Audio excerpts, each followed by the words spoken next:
Bismillahirrahmanirrahim. Assalamu alaikum. Allahumma salli ala ali Muhammad sallallahu ta'ala alaihi wa sallam. भली का two straight forward with तल हाजत हो यकीनन ताने थो कि आज सेनेट जो इजलास अपर हाउस जो को इजलास थियो आ हुनमें मोस्टली जेके सेनेटर्स या ऑनरेबल सेनेटर्स उन्हनि अदलिया ते तनकीद कई आहे ऐं चयो आहे कि अदलिया काफ़ी कुछ करे सके थी पंहिंजे फ़ैसिलनि सां पंहिंजी कारकर्दगी सां पंहिंजे जेके डिसीजन्स आहिनि हुन सां हो पाण खे मनराए सके थी। पर हिन महिल जेका तनकीद थी आहे जीअं तलाल चौधरी साहब पिया चवनि कि अब बस करें खोड़ थी वियो हाणे ये कंटिन्यू न कयो। जीअं फैसल सब्ज़वारी साहब चयो कि नस्ला टावर गिराकर कौन सा इंसाफ कर लिया। जीअं असांजे आज़म नज़ीर तारड़ साहब वफ़ाक़ी वज़ीर कानून चयो कि कीअं तव्हां काबीना खे साम्हूं सॾाए करे विहारे सघो था, काबीना जा ॿिया कम बि आहिनि, तव्हां कीअं तलब करे सघो था। त यकीनन अॼु असांजी अदलिया ते वॾी तनकीद थी आहे सेनेट जे इजलास में। असांखे ख़बर आहे कि अदलिया जंहिंजे लाइ असांखे ख़बर हुई कि इस्टेब्लिशमेंट सां हालात सही न हुया, एग्ज़ीक्यूटिव सां बि हाणे हालात सही न आहिनि, सेनेट में बि तनकीद, इस्टेब्लिशमेंट सां बि हालात ख़राब ऐं यकीनन मुल्क में जेको निज़ाम अदल आहे हुनमें सभिनीनि खे ख़बर आहे कि केतिरा लख ई केस 20 खां मथे लख केस अहिड़ा आहिनि जेके हाई कोर्ट्स ऐं लोअर कोर्ट्स में पेंडिंग आहिनि। सुप्रीम कोर्ट में को 55,000 जे क़रीब केसिस पेंडिंग आहिनि। ग़रीब माण्हू अदालत वञी करे रुली वेंदो आहे, ग़रीब सां ग़रीब तर थी वेंदो आहे, को हुनखे इंसाफ़ ॾियण वारो न हूंदो आहे। ऐं अॼु असांजा लॉ मेकर्स कानून ठाहिण वारा जंहिंखे असां मुकन्निना चवंदा आहियूं उहे पाण था चवनि कि असां त कानून ठाहे वठंदासीं, पर अदालत में जॾहिं केस वेंदा त पोइ जज हज़रात पंहिंजी मर्ज़ी जा पंहिंजे मूड जा फ़ैसिला कंदा, केस ताईं कंदा, केस ताईं सिस्टम हलंदो रहंदो। मां सम्झां थो कि मुकन्निना जेके लॉ मेकर्स आहिनि, जेके लेजिस्लेटर्स आहिनि, उहे अहिड़ी ॻाल्हियूं कनि, हुनखां सुठो आहे कि उहो पाण वेही करे कानून ठाहिनि जंहिंसां ग़रीब माण्हू जो बि फ़ाइदो थिए, हर पाकिस्तानी जो फ़ाइदो थिए, निज़ाम अदल बहितर थिए। ऐं हिन ते असां काफ़ी वक़्त सां ॻाल्हि कंदा रहिया आहियूं कि जुडिशियल रिफॉर्म्स निज़ाम अदल में अॼु ताईं 1900 जा कानून हलनि पिया ऐं को हुनखे चेंज करण लाइ तयारु कोन्हे, को हुनखे अपग्रेड करण लाइ तयारु कोन्हे। पर सियासतदान ऐं सियासी जमातूं पंहिंजे पर्सनल एजेंडाज़ ऐं मक़ासिद लाइ रोज़ कानून ठाहे सघनि थियूं। जीअं हाणे तव्हां ॾिठो पंजाब असेंबली में कानून ठहियो हथ के इज़त जो, जंहिंखां पोइ इलाही शोर मचियो। यकीनन हुनखे बि अॼु डिस्कस करणु तमामु ज़रूरी आहे। ऑपोज़िशन जी जेके जमातूं आहिनि PTI या सुन्नी इत्तेहाद काउंसिल ऐं ॿियनि चयो आहे कि हिन बिल ते हथ के इज़त बिल ते एहतजाज कंदा, फ्लोर ऑफ द हाउस ते बि कंदा। फैसल सब्ज़वारी साहब बि इहे ॻाल्हि चई आहे, ॿिया बि इहे ॻाल्हि चवनि पिया कि हाणे इहो न थियणु घुरिजे, आज़ादी इज़हार राय ॾियणु घुरिजे। इहो आइन में लिखियलु आहे, इहो पाकिस्तान जी कॉन्स्टिट्यूशन जो हिसो आहे कि हर शख़्स खे आज़ादी हुजे इज़हार राय, पंहिंजी राय सभिनीनि जे साम्हूं रखण जी। पर हाणे उहो इज़हार राय जी आज़ादी न रहंदी, छो जे करे हथ के इज़त बिल अहिड़ो आयो आहे जंहिंखां पोइ तमामु तर मुल्क जी सहाफ़ी बिरादरी बि एहतजाज पई करे। सियासतदान शिबली फराज साहब चवनि था इट्स अ ड्रैकोनियन लॉ, यानी यकीनन इहो अहिड़ो लॉ आहे, अहिड़ो कानून आहे जेको मुल्क जो खून चूसंदो। रज़ा हारून साहब अॻोणा जेके आहिनि उहे चेयरमैन सेनेट रही चुकिया आहिनि, सीनियर सियासतदान आहिनि पीपल्स पार्टी जा। हुननि जो इहो चवणु आहे कि हिन बिल ते ठाहिण जे महिल न को पुछियो वियो, न को मुशावरत कई वई, न को स्टेक होल्डर्स गॾु हुआ, जेको तमामु ज़रूरी आहे कि हिन बिल ते बहस थिए हा ऐं स्टेक होल्डर्स खां मशवरो वठी करे इहो बिल पास थिए हा। इहो चवणु हो रज़ा हारून साहब जो। पीपल्स पार्टी जा ई अली हैदर गिलानी साहब आहिनि, हुननि त इहो चयो कि पंजाब असेंबली में हुननि खां पुछियो बि कोन वियो, उहो मौजूदु बि कोन्हे असेंबली में ऐं हुननि जी न ग़ैर मौजूदगी में इहो सॼी कार्रवाई थी वई ऐं बिल पास थी वियो। त यकीनन अॼु हथ के इज़त बिल जी जॾहिं ॻाल्हि थिए पई त हर कोई पुछे थो कि आख़िर छा हिन बिल सां हर को गैर महफ़ूज़ थी वेंदो। त हक़ीक़त इहा आहे इहो बिल इलेक्ट्रॉनिक मीडिया ते आहे, प्रिंट मीडिया ते बि आहे ऐं सोशल मीडिया ते बि लागू थिए थो। यानी कंहिं माण्हू कंहिं ते हिकिड़ो इल्ज़ाम बि हणी छॾियो त हुन ते इहो केस ठही सघे थो। हिन केस में जेको केस ठहंदो हाई कोर्ट में न वेंदो, उन लाइ अलॻि ट्राइब्यूनल्स ठहंदियूं। ट्राइब्यूनल्स में जज बि हाई कोर्ट जा न हूंदा, हुकूमती नुमाइंदा हूंदा, यानी हुकूमत जी ठाहियल अदालतूं, हुकूमत जा ठाहियल जज ऐं पोइ हुकूमत जा ठाहियल केस। पोइ बचंदो केरु? जेको हुकूमत जी तारीफ़ कंदो उहो बचंदो, बाक़ी सभु यकीनन सूली ते लटकी सघनि था। त यकीनन अॼु सुवाल असां पंहिंजे प्रोग्राम में खणंदासीं। ॿियूं अपडेट्स बि असां वटि आहिनि। असांखे इहो बि ख़बर आहे जेको अॼु प्रोग्राम में असांखे डिस्कस करिणो आहे कि 3 दुनिया जा अहिड़ा मुल्क आहिनि जंहिं वॾी स्टेटमेंट ॾिनी आहे अॼु पैलेस्टाइन कॉज़ जे लाइ, फ़लस्तीन जे लाइ। फ़लस्तीन में असांखे ख़बर आहे हिकिड़े पासे इज़राइल जो दुनिया में प्रेशर आहे कि फ़लस्तीन खे न मञो, इज़राइल खे मञो, पर 3 अहिड़ा मुल्क आहिनि जंहिंमें नॉर्वे आहे, स्पेन आहे, आयरलैंड आहे, जंहिं इहो अॼु ऐलान कयो आहे कि उहो पैलेस्टाइन खे एज़ अ स्टेट रिकग्नाइज़ कंदा। ऐं यकीनन इहा तमामु वॾी अचीवमेंट आहे हुननि सभिनीनि माण्हुनि जी जेको फ़लस्तीन लाइ आवाज़ु खणंदा, एहतजाज कंदा, पंहिंजी हैसियत में पंहिंजी ताक़त में जेतिरो करे सघनि सोशल मीडिया ते या ॿिए कंहिं प्लेटफॉर्म ते जिथे उन्हनि जी पहुच आहे फ़लस्तीन लाइ आवाज़ खणंदा रहा एहतिजाज कंदा रहिया ऐं असां ॾिठोसीं कि हिन महिल बि जेको इज़राइल जी बर्बरियत आहे उहा फ़लस्तीन में जारी आहे। हुन गाज़ा खे फ्लैट करे छॾियो आहे। जेके मुतासिरीन जेके 20-22 लख गाज़ा जा रहण वारा हुया उहे सभु हिकिड़े पासे हलिया विया आहिनि। मुतासिरीन ऐं रेफ्यूजीज़ जी लाइफ गुज़ारनि पिया ऐं हुननि ताईं जेके इमदादी सामान आहे उहो बि इज़राइल पहुचणु कोन थो ॾिए। ऐं हिन हाल में बि हुननि ते बॉम्बिंग थी हले, रोज़ हुननि जा माण्हू शहीद था थियनि ऐं अहिड़े हाल में जिथे इज़राइल दुनिया जो हिकिड़ो बदमाश ठही चुकियो हुजे, हर कंहिंखे हुनजी ॿुधणी पए, हर कंहिंखे हुनखे फॉलो करिणो पए, स्पेशली जहिड़ी ॻाल्हि हुजे अमेरिका बि हुन सां गॾु आहे, सऊदी अरब बि हुन सां गॾु आहे, बरतानिया बि हुन सां गॾु आहे। त हाणे नॉर्वे, स्पेन ऐं आयरलैंड जो इहो ऐलान करणु कि उहो फ़लस्तीन पैलेस्टाइन खे हिकिड़ी मुल्क जी हैसियत सां सुञाणनि था, पहचाननि था, इहो रिकग्नाइज़ था कनि ऐं डिप्लोमेटिक रिलेशन्स रखनि था, त यकीनन हिन खां पोइ जेका जंग इज़राइल इंटरनेशनली डिप्लोमेसी ते विढ़े पियो उहो हुन में हुनखे शिकस्त थी आहे हिकिड़े तरीक़े सां। अॼु जे प्रोग्राम में असां इहो बि डिस्कस कंदासीं। हिकिड़ी ॿी स्टोरी यकीनन मूं वटि आई साम्हूं ऐं मां चाहींदुमि कि अॼु जे प्रोग्राम में डिस्कस कयां। हुन में पुलिस जो बि ज़िक्र आहे, हुन में रेंजर्स जो बि ज़िक्र आहे ऐं हुन में वज़ारत IT जो बि ज़िक्र आहे। वज़ारत IT घुरिया आहिनि हुकूमत खां 20 अरब रुपया। वजह इहा ॿुधाई वई आहे कि सोशल मीडिया खे असांखे रेगुलेट करिणो आहे, कंट्रोल करिणो आहे। हाणे हुते हथ के इज़त बिल मां तव्हांखे अॻु में ॿुधायो उहो बि सोशल मीडिया खे रेगुलेट करण लाइ हाणे वज़ारत IT 20 अरब रुपया थी घुरे। 20 अरब रुपया। छो भाउ तव्हांखे सोशल मीडिया रेगुलेट करिणो आहे, ठीकु आहे, कीअं तव्हां रेगुलेट कंदव? ट्विटर खे बंदि करे त रेगुलेट न करे सघिया आहियो, हाणे इहे 20 अरब रुपया सोशल मीडिया खे रेगुलेट करण लाइ कीअं तव्हां घुरो। ऐं हिन में साइबर सिक्योरिटी जो बि ज़िक्र आहे कि जो कि असांजे पेजिस आहिनि, असांजी वेबसाइट्स आहिनि, असांजा प्लेटफॉर्म्स आहिनि, सोशल मीडिया हैंडल्स आहिनि, हुननि जी सिक्योरिटी लाइ जेका फायर वॉल ईंदो आहे, जेको सॉफ्टवेयर ईंदो आहे, उहो हाणे ॿिन्हिनि शयुनि लाइ अगरि माण्हू सॉफ्टवेयर वठे बि, 2-4 माण्हू हायर बि करे वठे त 20 अरब रुपया त न लॻंदा। पर वज़ारत IT आहे, हुकूमत जो इदारो आहे, 20 अरब त खपनि न, ख़र्चो पूरो करिणो आहे, पेट्रोल पूरो करिणो आहे।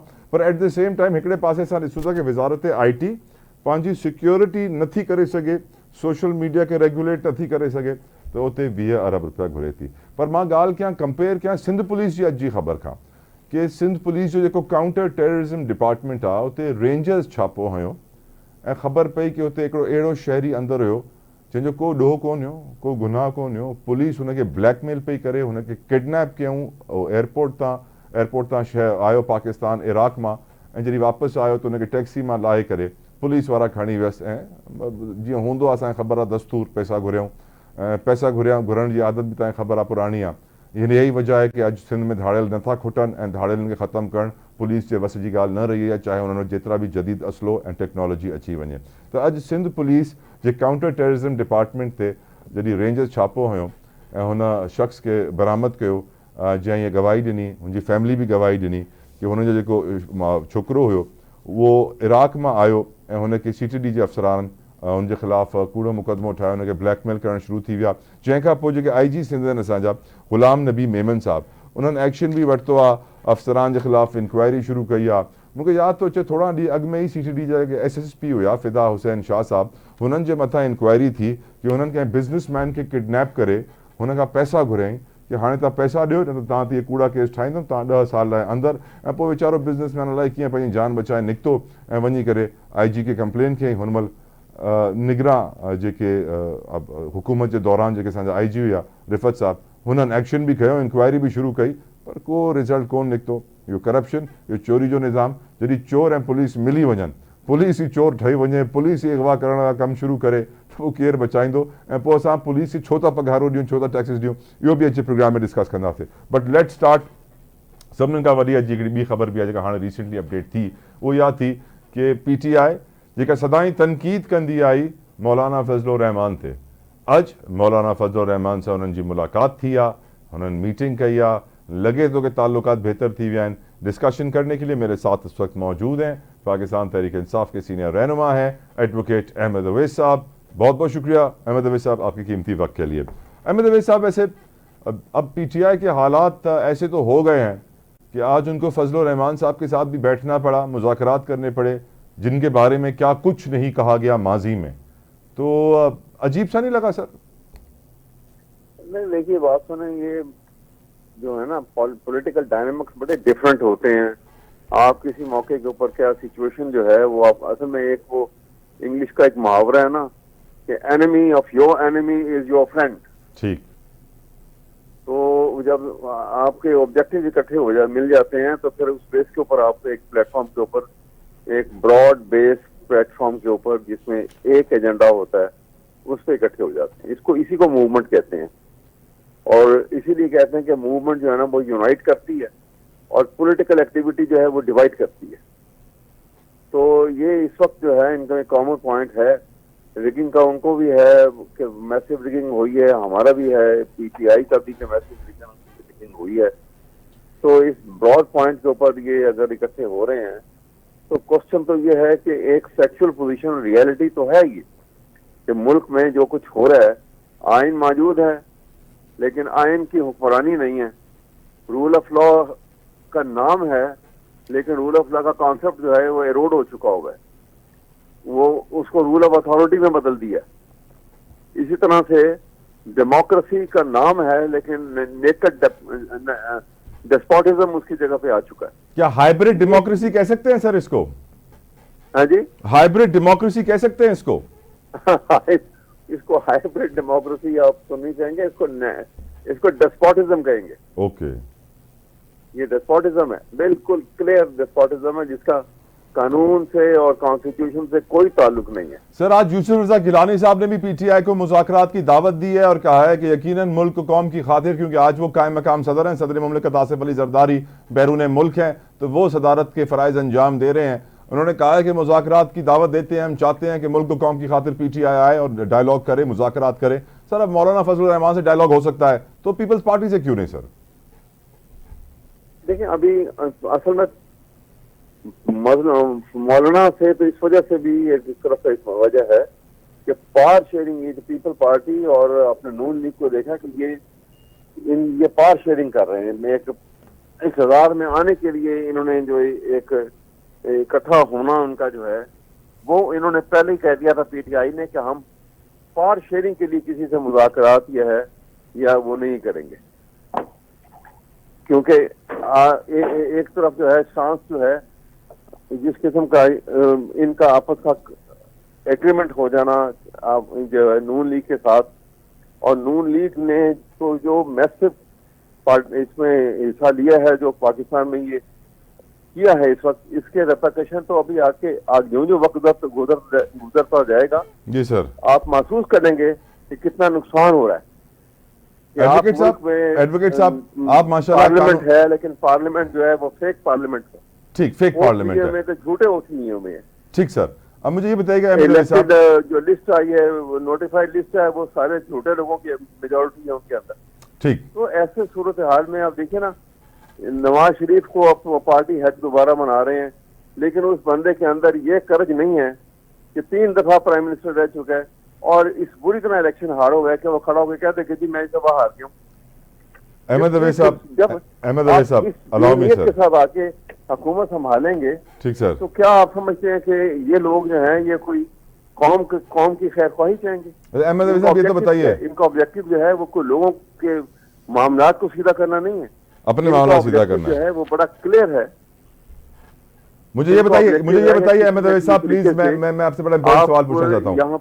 अहमद साहब हम जानते हैं कि आज सेनेट का इजलास जब हुआ तो तलाल चौधरी साहब भी, फैसल सब्जवारी साहब भी, आजम तारड़ साहब भी, सब ने अदलिया के ऊपर ठीक ठाक गोलाबारी की है, निज़ाम अदल के ऊपर, अदलिया के ऊपर, इनके फैसलों के ऊपर। कहा है कि आप अपने लिमिट्स में रह के बात करें, आप नहीं वफाकी काबीना को इस तरह तलब कर सकते, आपके रिमार्क्स हत्तकामेज़ होते हैं और यकीनन गैर ज़रूरी भी होते हैं। ये भी कहा गया है कि अब बस कर दें, तलाल चौधरी कहते हैं अब बस कर दें। तो आज सर ये जो हुआ है फ्लोर ऑफ द हाउस पे, यकीनन हम पहले देख रहे थे कि अदलिया में और एस्टेब्लिशमेंट में कुछ तनाव था, अब हम देख रहे हैं कि हमारे मुकन्निना भी खुल के सामने आ गए हैं सर। लेकिन मैं आपको बताऊं, बात यह है कि ये इस वक्त जो पॉलिटिकल फॉर्मेशन हुई है, जिस अंदाज की हुकूमत बनी है, ये एक ब्रेन चाइल्ड है मिलिट्री एस्टेब्लिशमेंट का। ठीक, उन्होंने जिस तरीके से जिस शक्ल के अंदर इसको खड़ा कर दिया लाके, ये वो बोल गए। ना इनका अपनी सोच है, ना ये अपनी कोई स्टेप इंडिपेंडेंटली ले सकते हैं। ना कोई अपनी इंडिपेंडेंट पॉलिसी बना सकते हैं। जो वो कहेंगे ये वो उसके मुताबिक चलेगी। तो ऐसी सूरत में एक टेंशन डेवलप हो गई है कुदरती। मैं आपको बताऊं, नेचर के अपने चंद असूल हैं कि एक इंस्टीट्यूशन जिस वक्त आप थ्रेटन फील करता है बहुत ज्यादा अपने आप को, तो उसके अंदर एक इनबिल्ट सिस्टम होता है, वो इनबिल्ट डायनेमिक्स उसके डेवलप हो जाते हैं और वो उसको सिक्योर करने की तरफ और उसको री इमर्ज करने के लिए वो इस्तेमाल होते हैं और चल पड़ते हैं।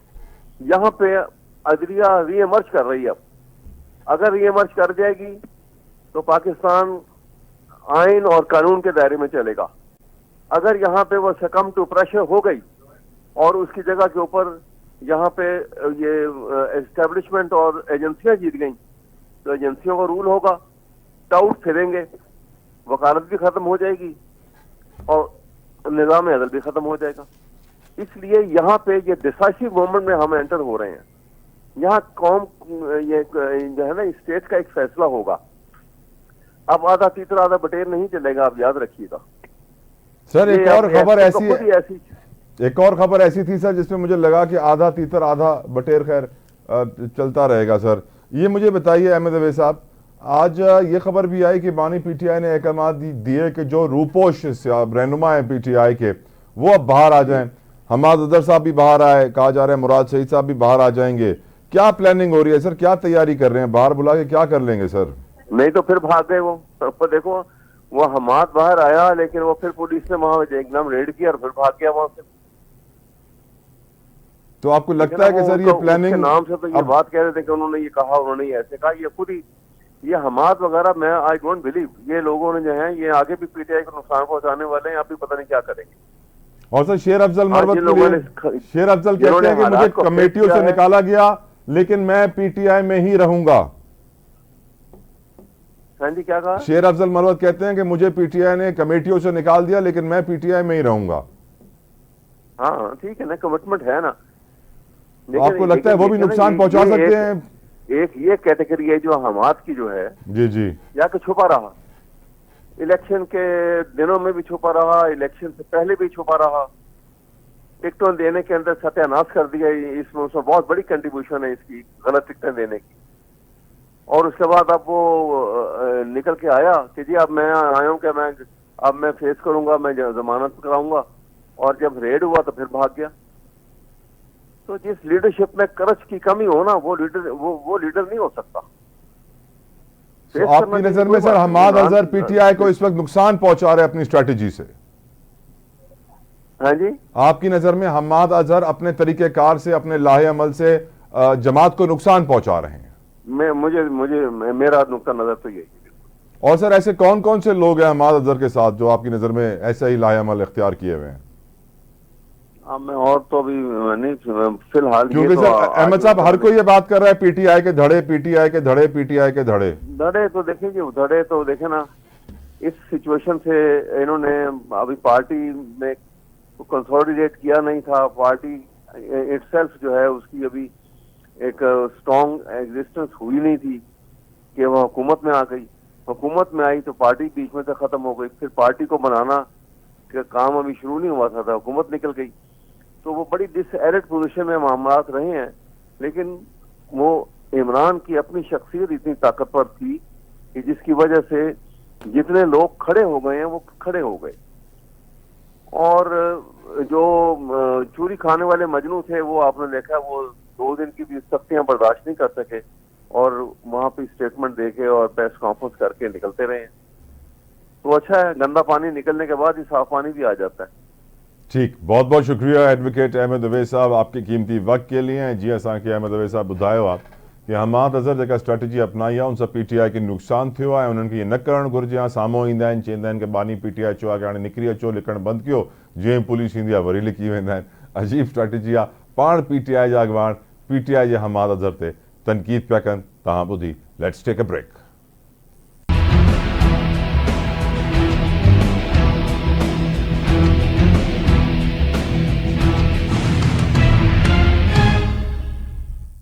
Welcome back to straight forward. असांखे ख़बर आहे कि गुज़िश्ता ॾींहुं जॾहिं हिकिड़ो सहाफ़ी ज़ख़्मी थियो फायरिंग जे नतीजे में, जंहिंखां पोइ वज़ीर आला सिंध मुराद अली शाह साहब नोटिस वरितो ऐं पोइ हुन सहाफ़ी खे कराची जे आगा ख़ान अस्पताल में आंदो वियो आहे। उते उते हुनजो इलाजु हले पियो ऐं यकीनन हर कोई हुन जे लाइ दुआ गो आहे। पर मां ग्रेटफुल आहियां कि सिंध हुकूमत बर वक़्तु हुनखे हॉस्पिटल आगा ख़ान जहिड़े हॉस्पिटल ताईं पहुचायूं, उते ट्रीटमेंट जो ज़िम्मेदारी खईं, तमामु वॾी शइ। पर at the same time law and order situation बहितर थियणु घुरिजे। सिंध में धाड़ेलनि जो राज हर कंहिं ख़बर आहे, हर को चवंदो आहे चोर पुलिस मिली विया आहिनि। पर अॼु हिकिड़ी अहिड़ी ख़बर आई जंहिंसां मां हैरान थियो, जंहिंखे मां प्रोग्राम जे अॻु में डिस्कस करे चुकियो आहियां कि रेंजर्स पुलिस जे काउंटर टेररिज़म डिपार्टमेंट जे ऑफिस ते छापो हयो आहे ऐं जेके उते ज़बरदस्ती माण्हुनि खे रखियो पियो वञे, जंहिंखे ब्लैकमेल पियो कयो वञे, हुननि खे उतां बाज़ियाब करायो वियो आहे। जंहिंखां पोइ IG सिंध ग़ुलाम नबी मेमन साहब एक्शन वरितो आहे। यकीनन इहा शइ इलाही इंपॉर्टेंट आहे ऐं डिस्कस करण लाइ मूंसां गॾु मौजूदु आहिनि पाकिस्तान पीपल्स पार्टी जा अॻुवान आहिनि, कंहिं तारुफ़ जा मोहताज न आहिनि। Nawab Taimur Talpur sahab, thank you so very much Talpur sahab तव्हांजे क़ीमती वक़्त लाइ।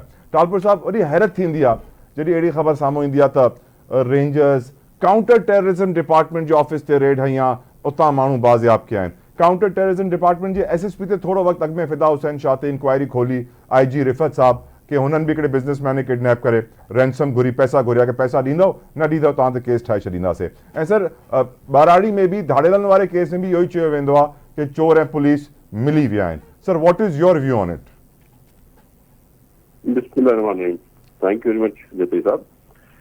बेसिकली ॾाढे दुख सां चवणो थो पए त जिथे असां वटि पुलिस में इलाही क़ाबिल ऑफिसर्स आहिनि जेके पंहिंजी जान जा नज़ारा ॾेई चुका आहिनि, ॾियण लाइ तयारु आहिनि, असां वटि ऑनेस्ट ऑफिसर्स बि आहिनि, पर उते गॾो गॾु असां कुझु न कुझु अहिड़ियूं कालियूं भेड़ियूं बि आहिनि जिन जे मथां असांखे इंक्वायरियूं करणियूं आहिनि, असांखे हुननि ते एक्शन खणणा आहिनि, असां हमेशह खयां आहिनि। इहो बि सम्झ नथो अचे त एतिरे वॾे लेवल ते कीअं इहो थियो। But the good point is त रेंजर्स छापो हयो ऐं उन खां वधीक बहितर ॻाल्हि इहा आहे त यकदम सिंध हुकूमत ऐं IG सिंध जेको आहे उन्हनि अफ़सरनि ते बि एक्शन खयो आहे, इंक्वायरीज़ इनिशिएट थी वियूं आहिनि।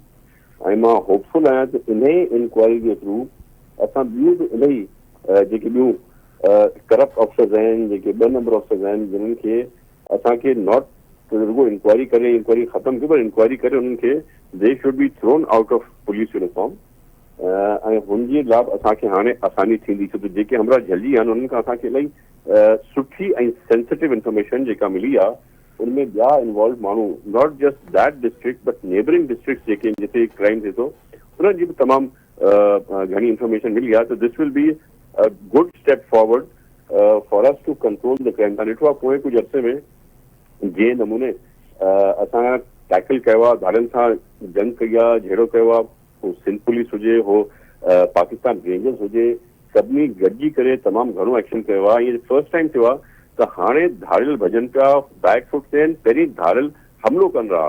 They were the ones who used to attack on the police. Now the police and the rangers are attacking on the. थोड़ा ॾींहं अॻु में ख़बर आई टालपुर साहब के धाड़ेलनि पुलिस जी चेक पोस्ट ते हमलो करे पुलिस वारनि किडनैप करे वरितो, पनो आकिल सखर वटि कंहिं घर में घिरी करे ॿारनि खे किडनैप करे वरितो। सर, मिंटनि ॾींहंनि अॻु में जी ख़बर आहे सर।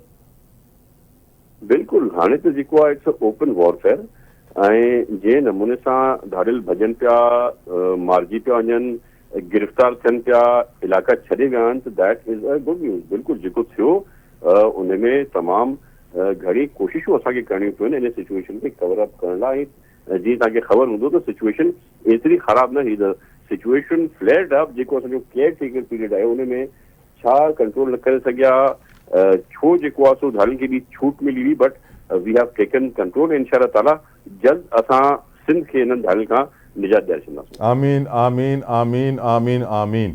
साईं, वज़ारत IT जेको आहे हो हुकूमत खां 20 अरब रुपया घुरिया आहिनि and the reason they have given sir is social media regulation ऐं साइबर सिक्योरिटी। सर 20 अरब रुपया ट्विटर बंदि करे वरितो, सोशल मीडिया कंट्रोल न करे सघिया। तव्हां माशाल्लाह सोशल मीडिया ते इलाही एक्टिव आहियो, मॉनिटर रहंदा आहियो, रिस्पॉन्ड कंदा आहियो, माण्हुनि खे जवाबु ॾींदा आहियो, उन्हनि जी ॻाल्हियूं ॿुधंदा आहियो। मुंहिंजो सुवाल इहो आहे कि सर तव्हांखे लॻे थो वज़ारत IT जेको आहे असांजी मिनिस्ट्री ये 20 अरब रुपया वठी करे भी सोशल मीडिया के रेगुलेट करे सघंदी? फिलहाल तो इहा हिकिड़ी डिमांड कई आहे मिनिस्ट्री ऑफ IT खां। हाणे इन डिमांड खे कंसिडर करणो पवंदो, हिन जा इफ्स एंड बट्स ॾिसणा पवंदा, डूज़ एंड डोंट्स ॾिसणा पवंदा ऐं एॾो वॾो रक़म हिन टाइम ते पाकिस्तान खे अफोर्ड करणु is not good and viable idea. पर मां सम्झां थो को बि जॾहिं प्रपोज़ल हुकूमत जे कंहिं बि डिपार्टमेंट खां ईंदो आहे उन प्रपोज़ल खे सुठे नमूने ॾिसणु खपे, पढ़णु खपे। पर जे हुनजो को डायरेक्ट फ़ाइदो अवाम खे न आहे, जे हुनजो को डायरेक्ट फ़ाइदो पाकिस्तानी माण्हुनि खे न आहे, जे एॾो वॾो हिकिड़ो बजट जे स्लैश मां स्लैश करणु चाहिनि था, त पोइ मुंहिंजे ख़्याल सां most probably I am seeing they reject things. They will not be giving the money that has been demanded. But let them see. Time भले ॾिसनि पढ़नि, असांखे ॿुधाइनि, असां बि ॾिसूं, हुकूमती दौर ॾिसे, हुकूमत सां गॾु जेके उन्हनि जा हुकूमत जा सपोर्टर्स आहिनि, पीपल्स पार्टी आहे, उहो ॾिसे, उहो इहे फ़ैसिला थींदा। ऐं टालपुर साहिब, जो हथ के इज़त बिल आहे, असांजे मुल्क में त कंहिंजी बि इज़त महफ़ूज़ न हूंदी आहे। तव्हांजी नज़र में हिन बिल सां छा की असांजी इज़तूं महफ़ूज़ थींदियूं, छा सोशल मीडिया कंट्रोल थींदो सर? ऐं मां सम्झां थो त हालात जेके आहिनि बेहतरी जी तरफ़ वञनि पिया, इज़त कंहिंजी महफ़ूज़ हुजे, त इहो त जेको आहे ज़िम्मेदारी आहे हुकूमत पाकिस्तान जी, हर सूबे जे हुकूमत जी। पर इहो बिल जेको आहे, तो तव्हां इहो रेफरेंस टू द बिल जेको पंजाब असेंबली में आयो आहे? जी सर, हथ के इज़त बिल सर। उन बिल में त जेको आहे सो असां सां सलाह मशवरो बि न कयो आहे जतोई साहब। यस। ऐं असांखे उन बिल मां को अहिड़ो रिज़ल्ट नथो नज़र अचे को आम पब्लिक खे, माण्हुनि खे को फ़ाइदो पहुचाए सघे। इहो मां सम्झां थो खपनो हो पंजाब हुकूमत खे, त जीअं ॿियनि इशूज़ ते असां सां डिस्कस कनि था, पीपल्स पार्टी खे इन कॉन्फ्रेंस वठनि था, त इन में उन्हनि खे खपनो असांखे कॉन्फ्रेंस में वठंदा, असांखे डिटेल्स ॿुधाईंदा, त शायदि थी सघे तो असां इन बिल खे बहितर कयूं आहे, रिजेक्ट करायूं आहे, या पोइ उन ते वोट कयूं आहे। सर, अॼु नून लीग जा जेतिरा बि अॻवान या अपर हाउस सेनेट में सर, जेतिरी बि उन्हनि जी तकरीर हुई, मोस्टली अदलिया ते तनक़ीद हुई। तव्हां सम्झो था कि सर जेके लॉ मेकर्स आहिनि, लेजिस्लेटर्स आहिनि, मुक़न्निना, कानून साज़, हे असेंबली में वञी करे अदलिया ते वधीक तनक़ीद था कनि, कानून घटि था ठाहिनि सर अवाम जी बेहतरी लाइ। How do you see it sir? जदोई साहब, जिन हालातनि मां अॼु पाकिस्तान गुज़रे पियो, हिकु बेहतरी जी जेको आहे सो फ्यूचर असांखे नज़र अचे पियो, जंहिं नमूने सां ॿिया मुल्क असांजा friendly neighbours, Saudi Arabia, China, Iran invest करणु चाहिनि पिया, प्रपोज़ल्स ठही विया आहिनि, त मुंहिंजे ख़्याल सां हिन टाइम ते बहितर इहो हूंदो त बजाए कंहिं ते बि का तनक़ीद करण जे, हर को पंहिंजे एम्बिट जे अंदरि कमु करे। जेको पार्लियामेंट जो कमु आहे उहो पार्लियामेंट खे करिणो आहे, जेको कमु, जेकी ज़िम्मेदारी आहे जुडिशरी जी, उहो पूरी करे, ऐं असांजे फ़ौजी इदारनि जेको कमु आहे उहो कंदो। This is a time where we can not afford a conflict and these things should be settle down. मां सम्झां थो सदर ज़रदारी इन जो नोटिस वरितो आहे आउट ऑफ कंट्री, ऐं जॾहिं वापसि ईंदा त का न का इन ते जेको आहे तव्हां बेहतरी ॾिसंदा, इन्हनि शयुनि खे कंट्रोल कयो वेंदो। Thank you so very much, वॾी महिरबानी नवाब तैमूर टालपुर साहब तव्हांजे क़ीमती वक़्त लाइ। यकीनन उम्मीद कयूं था कि सदर ज़रदारी साहब जे नोटिस ते एक्शन थींदो, पर यकीनन ब्रेक ते वञण सां अॻु में हाणे मां कुझु इकोनॉमी डिस्कस करणु चाहियां थो। ऑलरेडी असांखे ख़बर आहे बिजली जे बिलनि मुश्किलूं पैदा करे छॾियूं आहिनि। ऑलरेडी असांखे ख़बर आहे महांगाई, पेट्रोल, ॿियूं शयूं, खाइण पीअण जी अशिया सभु महांगी थी चुकी आहे। रोटी वोटी का शइ अहिड़ी न आहे जेका हाणे सस्ती रही हुजे। अहिड़े में हाणे वरी IMF जी डिमांड्स, छो कि नओं असां लोन कर्ज़ो वठूं पिया IMF खां, बजट मथे ते अचे पियो, त हाणे खां ई ॿुधाए थो वञे कि गैस महांगी थियण वारी आहे। गैस जी क़ीमतनि में अञा इज़ाफ़ो कयो वेंदो। ऑलरेडी कराची जहिड़े शहर में त गैस कोन थी अचे, सिंध में बि गैस घटि आहे, पंजाब ऐं KPK में गैस काफ़ी हले थी, छो कि उते करे गैस जी डिमांड बि उते वधीक आहे। त यकीनन हाणे उते गैस जॾहिं महांगी अञा थी वेंदी त माण्हू किथे वेंदा, छो कि सिंध वारे पासे त माण्हू बिजली जे बिलनि खां परेशान हूंदा आहिनि, KPK ऐं इस्लामाबाद वारे पासे माण्हू गैस जे बिलनि खां वधीक परेशान हूंदा आहिनि, छो कि उते हीटर्स वधीक हलंदा आहिनि। पर इहो बि त IMF अॼु काफ़ी सारा नंबर्स ऐं डेटा शेयर कया आहिनि अचण वारे ॾींहंनि जे लाइ। ॿुधायो वियो आहे कि पाकिस्तान में जेका GDP ग्रोथ रेट, जेके असां शरह नमू चवंदा आहियूं, उहा 2.4% रही, यानी 2.5% असांजी पैदावार में तरक्की थी आहे। इहो बि ॿुधायो वियो आहे कि महांगाई जी शरह 26% रही। अॼु मुआशी तौर ते असां जेके तबाह आहियूं ऐं IMF जी शर्तूं था ॿुधूं, जी वाहिद वजह इहा ई आहे कि असां पंहिंजे मुल्क में चोरी ऐं कामचोरी बंदि न कई। जंहिं चोरी कई हुनखे सज़ा कोन ॾिनी, अदालतुनि में अहिड़ो निज़ाम ई कोन हुयो कि जिथे चोर खे सज़ा मिले या न त चोर खे इस्लामी शरई तौर ते सज़ा ॾियूं आहे, उनजा हथ कटियूं आहे। त अनवर मक़सूद साहब चयो कि 25 करोड़ जी आबादी मां 20 करोड़नि जा हथ कटियल हुजनि हा, एतिरा त असां में चोर आहिनि। Take a brake.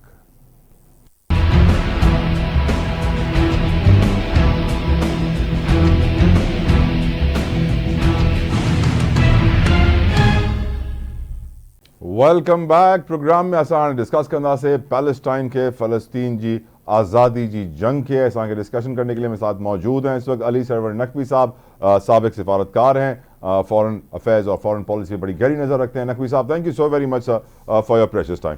Naqvi sahab, हम जानते हैं कि इसराइल की जो दोस्त हैं बड़े ताकतवर हैं, अमेरिका है, सऊदी अरब है, बरतानिया है, और उनकी दोस्ती और प्रेशर की वजह से बहुत सारे मुल्क फ़लस्तीन के लिए आवाज़ नहीं उठा रहे थे, आज़ादी नहीं थी उनको प्रोटेस्ट करने की।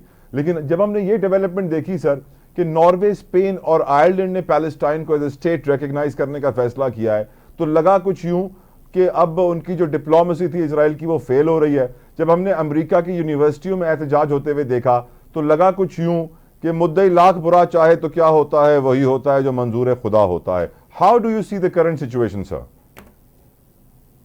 मैं आपने बिल्कुल सही बात की है कि बावजूद इसके कि अमेरिका और इजराइल मिलके अपने इजराइल की हिमायत अमेरिका की होती रही है, और इजराइल और अमेरिका मिलके जो है ये सिचुएशन को अपने तरफ किए हुए थे।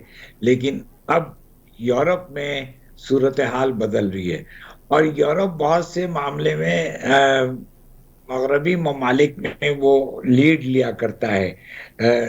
खास तौर पे जब कोई इंसानी हुकूक का मामला हो, जब कोई ऐसा इशू हो जिसमें कि किसी मुल्क की खुद मुख्तारी और उसकी आज़ादी पे कोई खतरा आ रहा हो, तो मैं समझता हूँ कि फ़लस्तीनियों की जो मुश्किलात हैं और जो इज़राइल की हठधर्मी है कि वो फ़लस्तीनियों को ना सिर्फ उनके इंसानी हुकूक को पामाल किया है, उसने बमबारी की है, तबाही मचाई है, बल्कि वो ये भी अब उनको डिनाई कर रहा है कि उनको कोई मुल्क या रियासत बनाने का हक है।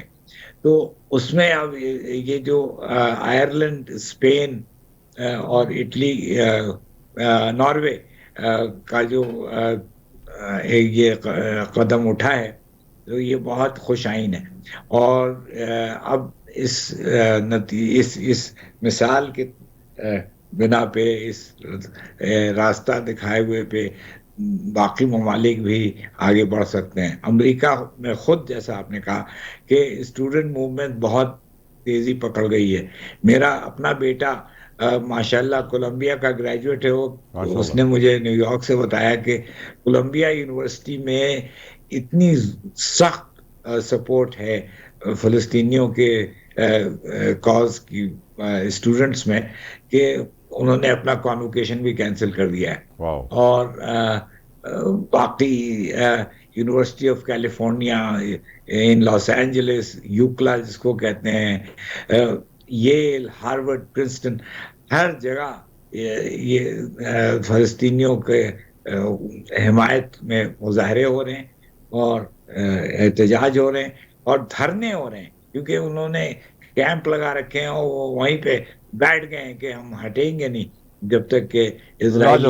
लाजवाब सर नकवी साहब, इस जज्बे को पूरी कौम हमारी सलाम करती है। Naqvi sahab, what is the next game?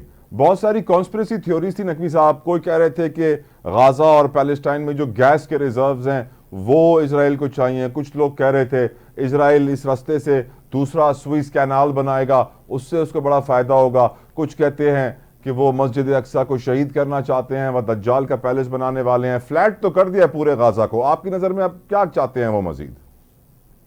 नहीं, फ्लैट कर दिया है और ये सब भी वो शायद चाह रहे हो, लेकिन जो फलस्तीनी कौम है उसको वो खत्म नहीं कर सकते हैं और वो अपनी आज़ादी लड़ रही है आज भी। यानी 7 महीने के बाद भी जो हमास है वो इजरायलियों पे हमला कर रहा है और पिछले दिनों 7 या 8 इजरायली सिपाही मारे गए हैं। तो यानी जो उनकी रेजिस्टेंस है, जो उनका एक किस्म की जो अपोजिशन है वो किसी हद तक जारी है और चलती रहेगी। फलस्तीनी कौम को वो ख़त्म नहीं कर सकते हैं इंशाअल्लाह, और अल्लाह ताला उनका इम्तिहान ले रहा है। लेकिन एक वक्त आएगा जबकि वो फिर सुरखरू होंगे। और इजराइल कोशिश कर ले जितनी भी, नेतन्याहू साहब खुद रहते हैं या नहीं वो भी अब डाउटफुल हो गया है। उनके अपने मुल्क में बहुत उनके खिलाफ एहतजाज हो रहा है। राइट, बहुत तो बहुत शुक्रिया, मैं बहुत समझ बहुत शुक्रिया Ali Sevan Naqvi sahab for your precious time. और जिस तरह आपने आखिर में असांखे बताया जी ॿुधाए वियो साईं कि हाणे इजराइल में भी नेतन्याहू के खिलाफ एहतजाज शुरू थी चुकियो आहे। इजराइल के अहिड़ा अहिड़ा मुल्क हाणे रिजेक्ट था कनि जेके पुराणा हुननि जा यार हूंदा। यकीनन इजराइल जो जेको बदसूरत चेहरो आहे, दहशत गर्दी वारो चेहरो आहे, मनहूस चेहरो आहे, उहो हाणे दुनिया जे साम्हूं अची वियो आहे। पर हाणे ज़रूरत हिन ॻाल्हि जी आहे कि असां जीअं फ़लस्तीन लाइ आवाज़ खणंदा आया आहियूं हुनखे कंटिन्यू कयो, हुनखे बंदि न कयो। ज़ुल्म जे ख़िलाफ़ अगरि तव्हां कुझु ई कोन था करे सघो, पंहिंजी आवाज़ खणी सघो था, चाहे सोशल मीडिया ते खणो, पंहिंजी संगत में खणो, पंहिंजे दिलि में खणो, खणिजो ज़रूरु फ़लस्तीन लाइ आवाज़। मूंखे इजाज़त ॾियो, अंटिल नेक्स्ट टाइम, अल्लाह हाफ़िज़।